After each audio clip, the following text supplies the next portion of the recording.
New tonight, we're looking at one of South Florida's most precious natural resources behind us, Biscayne Bay.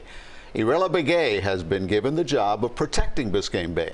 Bague has a list of ideas she wants to see happen to help keep our bay environmentally clean. And she joins us live now. Irela, thank you so much for joining us this evening. Let's though first begin with exactly what this job of Chief Bay Officer entails. It's a new position this year under Mayor Daniela Levine Cava, but based on the issues that the Bay has been having, this is certainly not an easy task.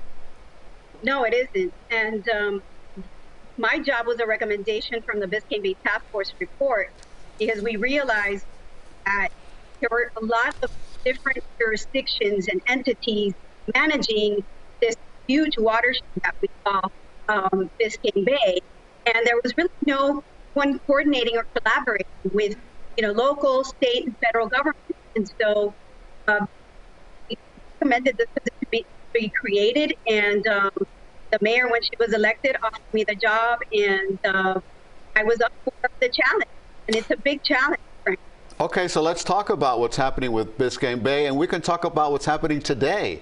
We see crews in Miami's Edgewater community pumping rainwater into the bay. Now, we don't want flooding in Edgewater, obviously, but talk to us about the environmental impact that this is having on the bay.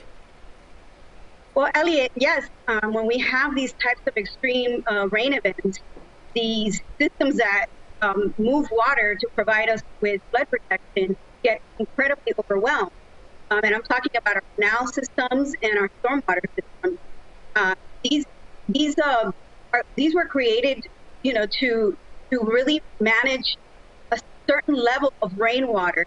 As Craig was stating before in the weather segment, these systems were created decades ago, and they really were created to manage flooding and not necessarily water quality. That was not a priority at the time. But now we're realizing that, everything that we do on the land ends up in the bay. So basically, that's why my job exists. And really, my primary focus is to work with all levels of government and all stakeholders to focus on reducing pollution from entering the bay to begin with. These kinds of events just exaggerate the issues of how important and how critical and urgent the bay is right now. Obviously, we can tell from the image behind you just how beautiful Biscayne Bay is. Lovely to look at, but also a major financial engine for our community. How important is it to our economy?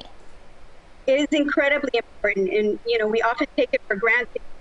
What I call our central park. I mean, we're a tourism-based economy. People come here to enjoy, recreate, fish, boat, swim, you name it, and also live. So we're seeing how much we've grown, how much waterfront property is so valuable.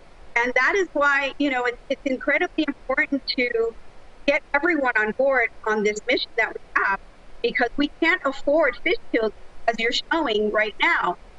This is not good for business, and it's certainly not good for our local economy. And a lot of jobs depend on a healthy ecosystem. And so, again, it's our quality of life asset and a mainstay of our economy. Irela, what about these construction projects that are right there along the bay, and we see silt, plumes, and runoff? What sort of accountability do these developers face for polluting the bay? Well, in particular, there's some really large-scale events, construction projects that are under the purview of the Florida Department of Transportation. Mayor Daniela Levine Cava actually earlier this week met with the secretary of the department, and she now has a direct line of communication because, for example, when we have these extreme weather events, it's important that all these developments contain and have a proper permit and contain their site to secure runoff from leaching into the bay. Again, he is also instructing that the county's Division of Environmental Resource Management do sweep inspections or surprise inspections of all these live construction sites, so that the warning is developers need to have your permits in place and really take the appropriate measures to contain your site, or we will prosecute to the fullest extent possible. And really, we really need to be responsible if we want to maintain a beautiful bay and these high rises, setting these condos for millions of dollars practically. It's in their best interest to stop these discharges from happening. And Irela, finally, what can the normal viewers who are just watching, who aren't, involved in day-to-day what you're dealing with, how can they contribute in order to keeping Biscayne Bay clean?